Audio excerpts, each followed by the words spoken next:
Hello everybody, Dren608 here. I wanted to,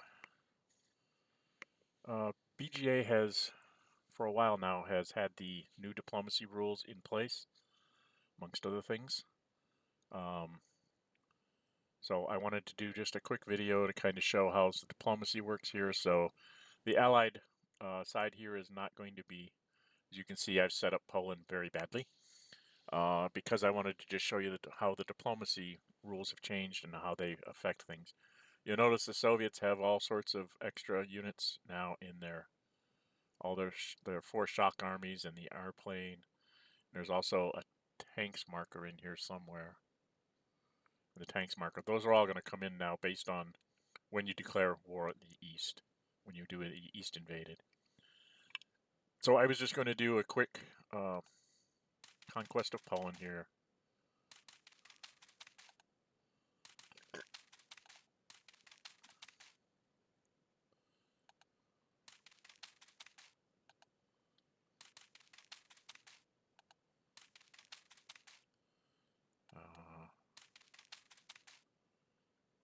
I'm going to run up some sorties on the plains.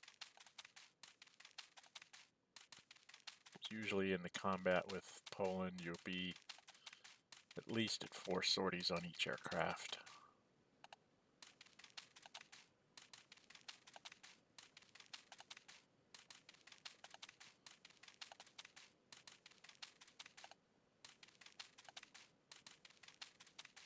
And we'll say I had to use 6 sorties up here. That's reasonable. Probably this infantry would have ended up here. This infantry would have ended up here.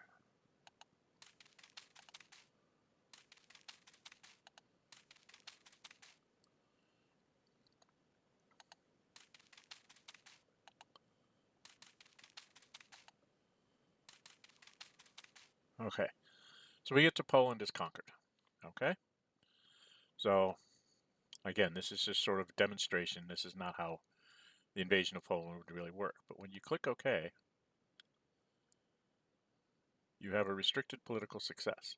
You'll notice only the capital of Lithuania and Hungary are highlighted. We used to be able to place it in Romania too, but the new rules say that you have to have an active country in your faction adjacent to the neutral that you want to place in, and adjacent to the conquered country. So I have East Prussia was part of Germany, so that's active, so I can place it in Lithuania, or I can place it in Hungary. So here at the conquest of Poland, you have your first choices, and they're kind of hard ones. If you place it in Hungary, then it would take 2 political successes for the Soviets to get a pro marker in Hungary. One for the West to remove it, and one for the Soviets to, place or something like that. It takes 2 chits to make sure that Hungary cannot be invaded right away. Alternatively, if the Germans place their pro marker here in Lithuania, they are threatening to have basically flanked this central part of the Soviet Union and be almost to the Duna if they can activate Lithuania. I did this in a BGA game that's in League right now, and we're getting ready to go. Very soon we will be heading into to Barbarossa, and it makes the Russian defensive lines back a little further in the north. Admittedly, the Axis are not, they aren't moving into Lithuania, and I don't build a Lithuanian thing. So I don't know if we'll see the gambit work or not, but we'll go ahead and do this. I'm leaning towards possibly doing Lithuania, although I think the safer bet is to place it in Hungary. You're not planning on really activating Hungary because you're going to need it to put pro markers in the cup. You're still going to conquer Hungary. That's just the nature of the beast. You have to do that. Well, you don't have to, but if you want to have proper allies and get a foothold going down into the Balkans, it's usually best to try and conquer Hungary and activate Yugoslavia, because Yugoslavia has a border not only with Romania but also with Bulgaria and Greece. So you can almost cascade it down into picking up Greece as well, maybe through a conquest of Bulgaria, and or activating Romania through a conquest of Bulgaria, that kind of thing. So we're going to go ahead and place it in Lithuania, just for kicks. And then he'll go ahead and move down here because he's going to have to stay up there. And then we're going to set ourselves up as if we were going to attack Hungary. Next turn.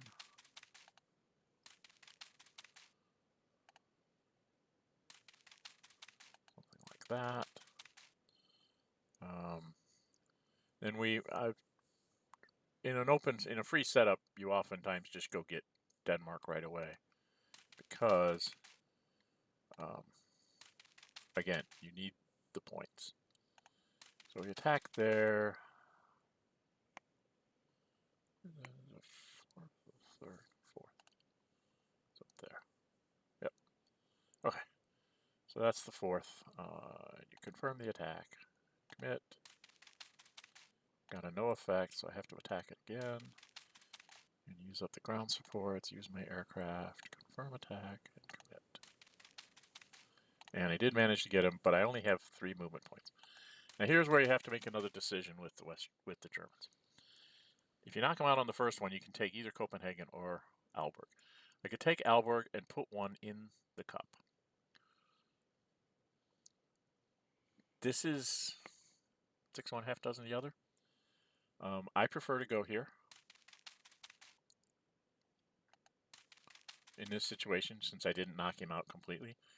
Now, if the West wants to move some people in here to Copenhagen, you're more than willing to go ahead and spend your aircraft to blow up their fleets.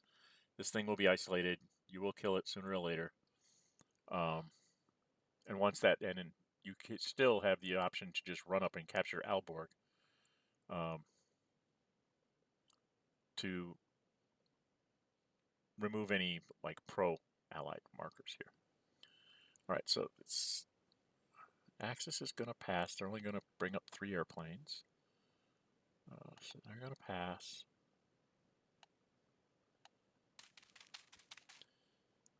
They supply all because we're all on the land. I'm not going to do anything with the allies of the Soviets just so we can get to the diplomacy phase. Again, this is to show you how the diplomacy stuff is using.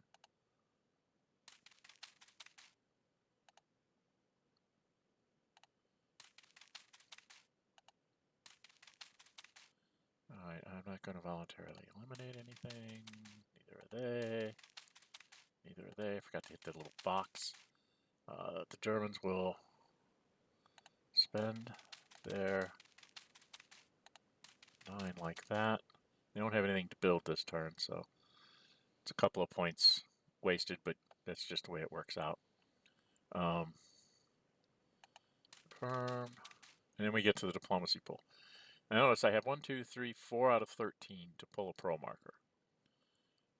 2 out of 13 for an seas, 1 in 13 for political failure, and roughly half, 6 out of 13 to get a no event. So we go ahead and we pull a marker and let's see what happens for us. We got a no event. So then the British will, UK would save enough to pull, and they pull one. They pulled a disputed area. Now this is where, this is a good example. The Soviets have to decide. Do they want this front line of Lithuania? I am prone to, if I get the chance here, I would go ahead and take Lithuania because that wasted that German pro marker. It didn't do them any real good. So I go ahead and I take Lithuania. All right. And then they can do whatever they want. So they're going to reload the cup to make the odds bad for the Germans. Okay. Now we've got fair weather down here, so we're going to go ahead and declare war on Hungary. Okay. We'll assume that I'm a novice and have no idea of what I'm doing.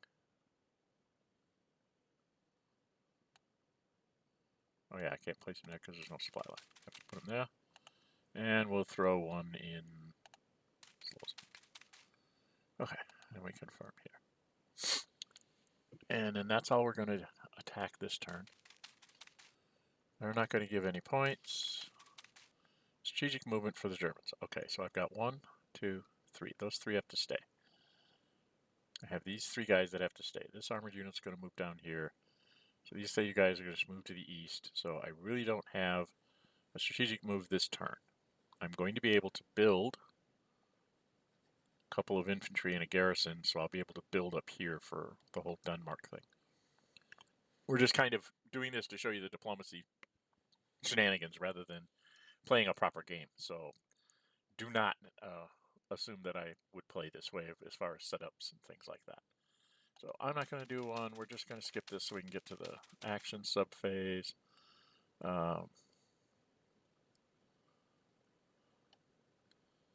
Go ahead and fly this aircraft down here because that's where it's going to live going into France.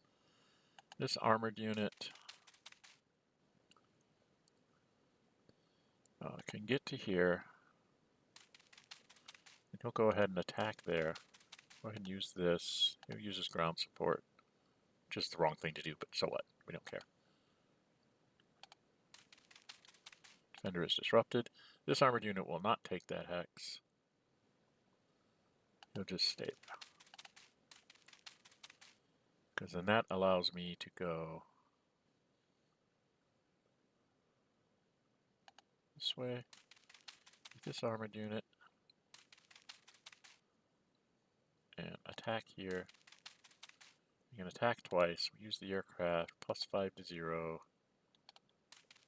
We get a DR, which is all we need. Doesn't matter where he retreats. We take the city. And Hungary is conquered. Okay? So now if you look, even though it's adjacent to Romania, the only place I can place one is in Yugoslavia. Because that's the only one that's adjacent to an active country.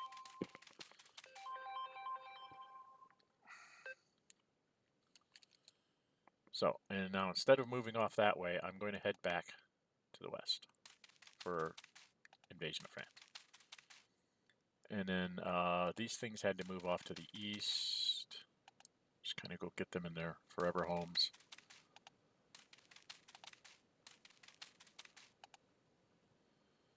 Because that's where they have to be.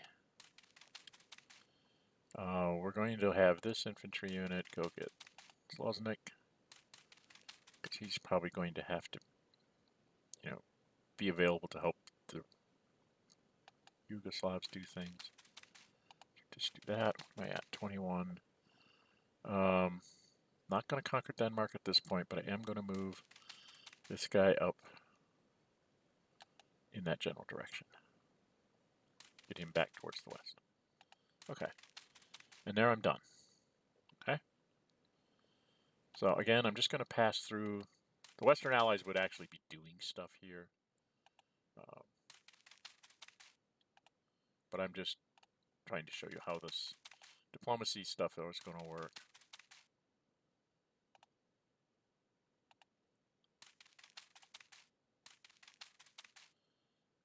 I keep forgetting to hit. So I go 3, 6. Okay. Then I can build here, so I probably would build infantry in Kiel. Put an infantry down here by France. And drop the garrison in Bremen for now. Denmark can actually build itself again, so we'll just have it try and be stubborn.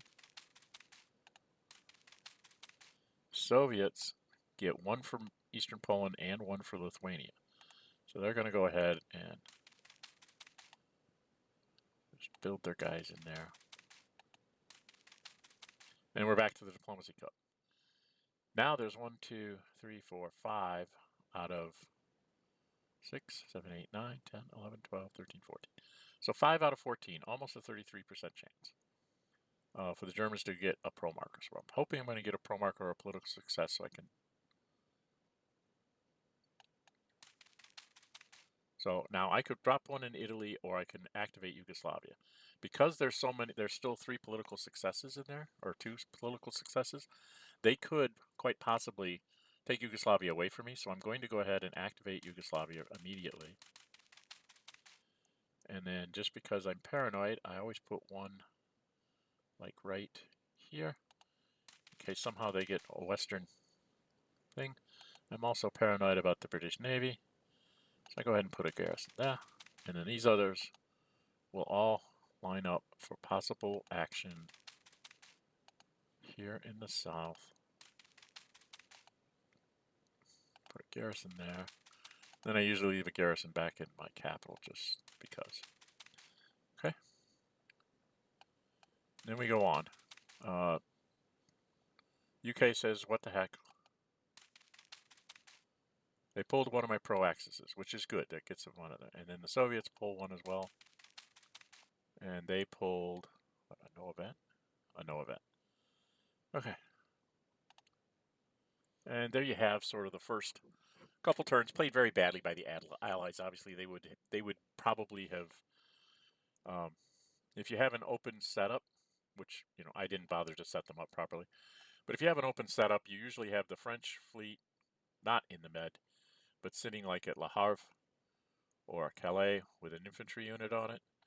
The mobile unit is usually sitting here in Dijon or right behind the Maginot Line, one of these 2 places. So if the Germans don't set up infantry down here on the border, if they set like one up there and they put their infantry up here, if you leave the border open, then you just have the French mobile unit just run around in here. And you usually have an infantry in Lille and an infantry in, is that Sedan? Sedan. Usually have an infantry in Lille and Sedan. And then the other infantries are back here on the Somme and the Marne. You're not going to hold this line, and having guys in clear terrain is a bad thing.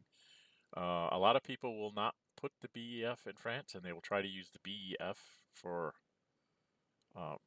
Copenhagen to do the Denmark gambit, or to have the BEF available to go do the Norwegian gambit. So if the Germans take Norway, then they move the BEF like into Trondheim, and usually a French unit into Stavanger, and then they try to take out Norway before Germany can conquer it all.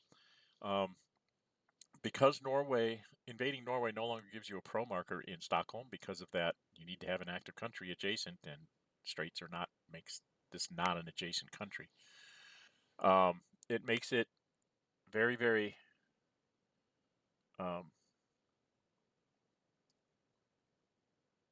not something you want to do until you probably have France on the ropes. And then maybe like in September, you do the invasion of Norway to prep for the Soviets. Because the British will have had to make a decision early on. If you come plowing into France and the British still don't have the BEF in France, if they don't get it over here, they're not going to help France at all. And then you will just blow through. If it's just the French versus the Germans, you should be able to blow through just the French. The thing that slows the Germans down the most when they're coming through the Low Countries and into France is having the BEF, because that gives you extra aircraft to defend with, which makes it hard for the Germans to.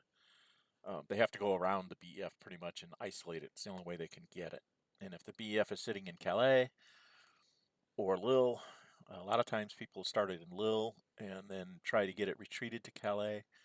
I've even seen the BEF defend Paris and then retreat away and then run to the coast later on to try and, once you've broken the front, to see the British sitting here in Nantes or something, so to keep you from getting to Brest and getting strategic warfare advantage on them, and things like that. There's lots of tactics, close order tactics in here that you can do to try and delay the fall of France.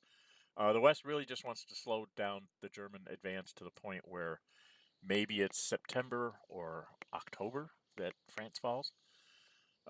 Reason being is because the longer you can hold out in France, depending on when Italy might come in. If Italy comes in, say, at the fall of France, if the fall of France is in October and Italy comes in, you should be able to hold them off here until you can get like an air unit down here to keep the Italians off, because the Germans have to move a unit into Italy, and then the fleet has to move it to North Africa, and then it has to move to the front. That's 3 turns. If you took them out in September, that would be October, November. December is when there would be like a German armored unit and possibly an air unit that can fly in that can actually start contesting Egypt.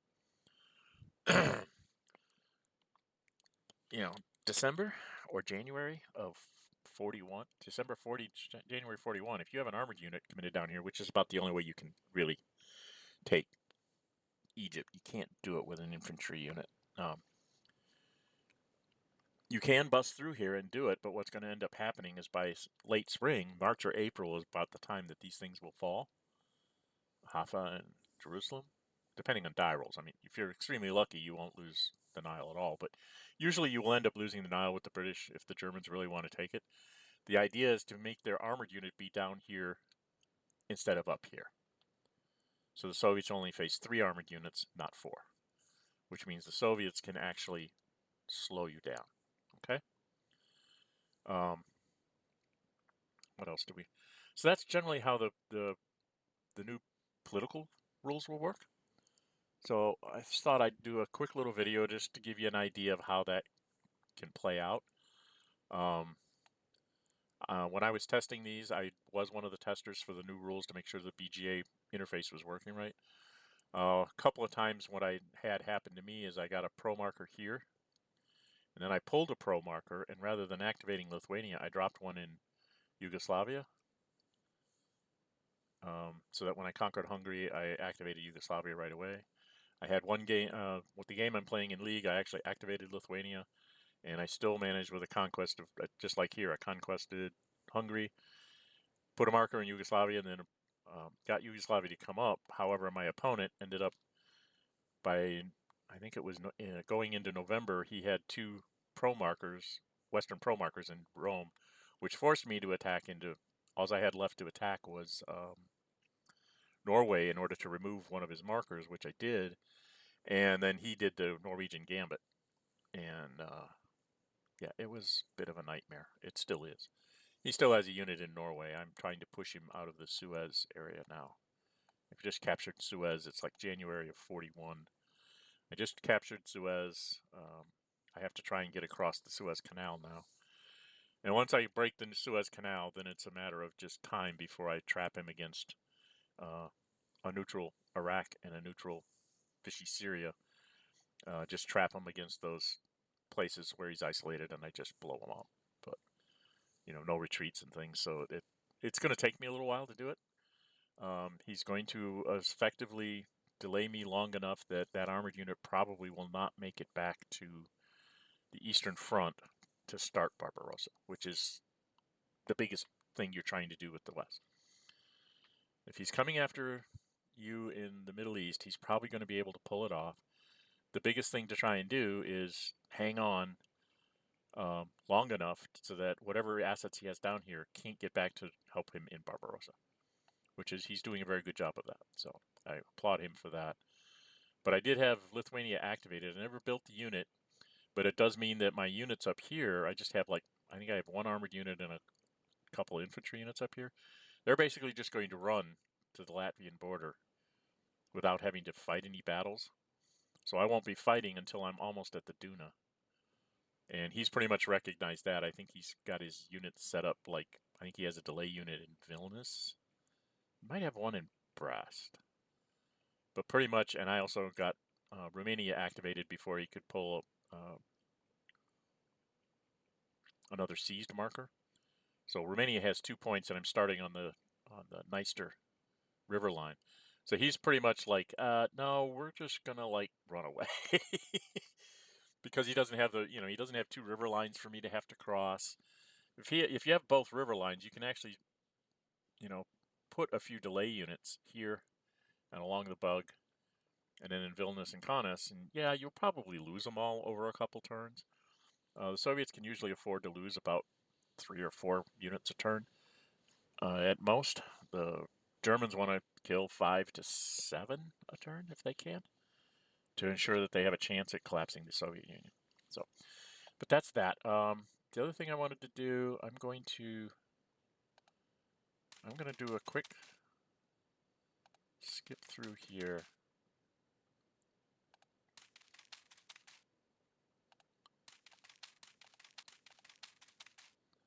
I'm just going to pass a few turns. Oh, actually, I could have done that there. I'm so stupid. I'll do it in the next turn. I'll do it at a dumb time. Just going to pass, supply all, pass, supply all. No, no, no. Yeah, so what?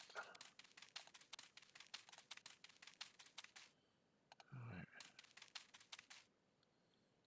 Build this. I don't know. Stuttgart.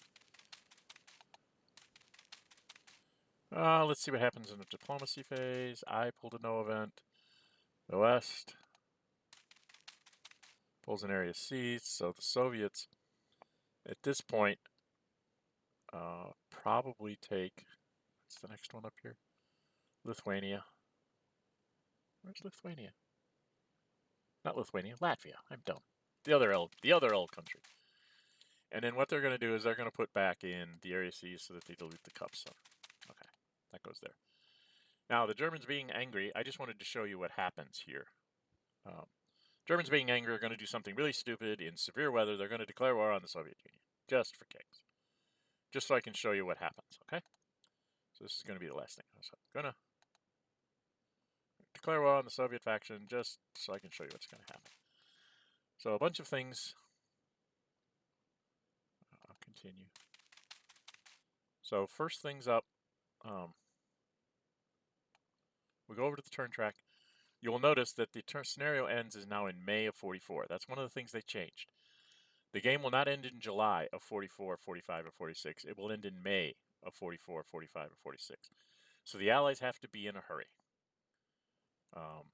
When they get their free, they're going to have basically the summer of 43 in this case, because I went with a short game. In that summer of 43, they have got to be in a hurry and be basically at Germany's borders or inside it, with Germany at a relatively low will for them to have a chance to win. It is guaranteed that the last turn, May of whatever the end turn is, that will be fair. So it's going to be whatever die roll is required to make that fair, that's the die roll it will be. So you're guaranteed of at least one fair weather turn. But by the end of September, which is the last time you're guaranteed of fair weather before the turn end, you really need to be on the German border. Okay?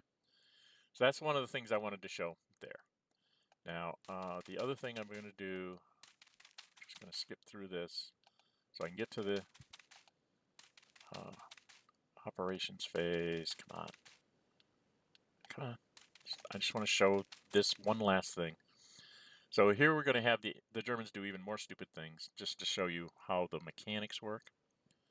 So they're going to have this guy can I get the armored unit to move all the way over there?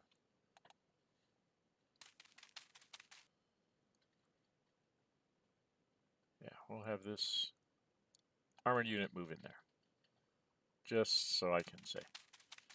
So, East invaded conditional event has triggered. Okay. We'll just stop there.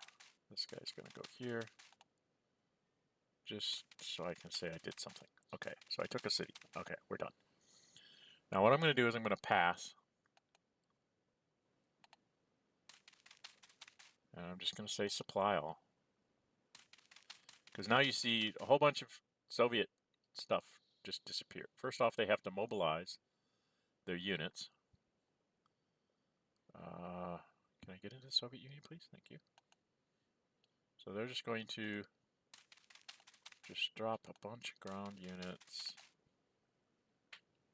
all over the place. Just to get them on the board. Come on. I'll put him in Dipnostric, and we'll put the airplane in Kiev. Okay. So, we've mobilized our units, and now it's the west. But now if we go over here, this is what I wanted to show you. You will notice, say I went in basically in December of 39. So 1, 2, 3, 4.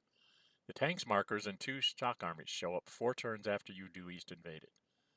Then on the 5 turns, you get 2 more shock armies. And then on 6 turns, you get the 4, you used to get the 4 infantry in a tank. Now you get 4 infantry in the aircraft. And the aircraft that used to always come in 1942 does not. It now comes in 6 turns later. This gives the Soviets the staying power when you do the East Invaded. The airplane's going to come in based on when you do East Invaded, and the shock armies and that extra tank marker are going to come in 4 turns and 5 turns later. And in 6 turns, you get not only the 4 infantry, but the aircraft. So this means if you do an early invasion of the Soviet Union, the Soviet army is going to be able to probably counter you. So like if you run in April because you're trying to get a head start, you're going to end up in August and September and October with a whole lot more Soviet armies on the board. You don't get like 5 turns of weak Soviets, you only get 4. Okay? You get the turn you come in, and then you got 3 more turns, and after that, shock armies start showing up. So you basically get the turn you go in, and then 4 turns, and then after that, shock armies are showing up with an extra tank. It's going to be a little bit more difficult for you to just overrun the Soviet Union. You still have to play smart with the Soviet Unions, and makes the Germans can't be sloppy when they're going into the Soviet Union. It's going to be much more precise. Play is going to be required in the East. Okay, but I just wanted to show you how this mechanic worked. Boom, boom, boom, boom. Okay, so obviously not a properly played game because I didn't do anything here. I just wanted to show you the mechanics. I do like what they did with the Soviet Union. I didn't show you the other thing that's going on that I didn't show you is in order to get Italy, you need to have 3 markers now. So for the Axis to get it, instead of doing what I did just to show you the mechanics of the Soviet Union, the Axis would have to try, like probably this turn, they would have to probably try to take Copenhagen so they can get more chits in the cup, because they really want to try to get Romania and or ideally you end up with Italy coming in at the fall of France, and you have Romania with 2 factories and Yugoslavia with 2 factories, because that gives you basically 4 units that are the same strength as Soviet unions to defend things as you're moving forward in the Soviet Union. So you can hold against the isolated Soviet infantry unit while you run off and try and do something else. I mean, that's ideal, but I don't know how often that's going to happen. I know when I was playtesting, I only got Italy like once or maybe twice out of like 8 or 10 games. It just seemed like it just took a couple of bad pulls, like a political failure or a couple of political successes by the West or the Soviets to just keep taking the counters out of Italy. And, you don't get that many political successes. There's 3 to start with. And if you're following this path, the most you're going to get is 1, 2, 3 for Denmark until you go into France. And then you can get 2 more here and then 1 unrestricted one when and if you conquer France. So that means you're only going to add like 6 chits to the cup. And then you get 1 free one. So that's like 7. That's 1 guaranteed action and 6 chits plus the 3 that's in there. That's 9 total. And it takes like 2, 4, 5, 6, 7 just to get Italy, Yugoslavia, and Romania. If you're lucky and they take Bessarabia, then you only need to use 1 there. And you might be able to get Italy and then maybe grab somebody like Greece. Someone once did a discussion about whether you want to get Greece or Bulgaria. Greece is actually far more desirable because you have a rail line then to getting to Drazin late in the war when the Germans. So if you have Greece as your ally, you also will have a base in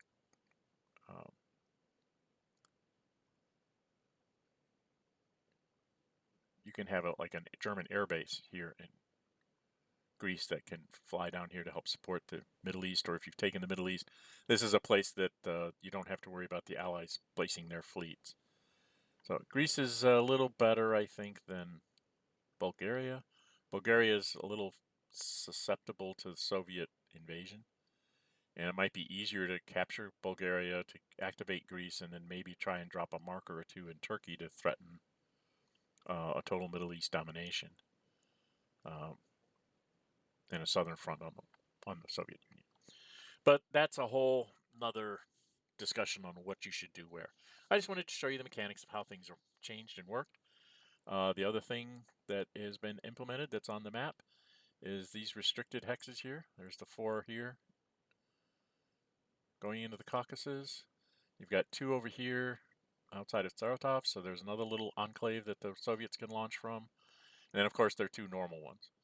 Because it used to be, if you got far enough with the Germans and you hadn't actually collapsed the Soviets, that you could basically from here to the south, if you did a good job, like you got Turkey in or whatever, you could garrison 1, 2, 3, 4, 5, 6 garrison units or minor neutral units, would keep the entire Soviet army from being able to use this entire edge of the map. So they had to come out of here and here. So you knew they were coming from, usually if you hadn't collapsed them, they'd also be along this northern border up here someplace. So the German army would just be in an arc here, you know, through Vologda, Volkhov, down along maybe this river line and this thing here, and they'd have some armor down here to make sure that they had strong units in the open terrain. So when the Soviets did decide to break out of here, it was going to take them a long time to climb all the way across here to this start line. So it would tempt the Germans to go ahead and just say, nah, we'll just let you stay in the war, but you're not going to be very effective for a year. It does mess you up on strategic warfare. It can mess up your economy. Usually, as the Germans, I would just as soon collapse the Soviet Union if I can. And yes, I'm back on this start line, but I don't have to worry about them till, a long time after I collapse them. And by then, I've either solidified myself against the West, I have my whole army on the board, and I pretty much would be at very close to full economy. So that's my own personal opinion on it. Right now, going after Norway is usually not a good idea if you can avoid it, if you don't have to do it. I would say you save it until like at the end of the fall of France, and then go try and take it, because then only the British can try to contest you there, and you probably with air power can negate their fleets and stop any major incursions. All right.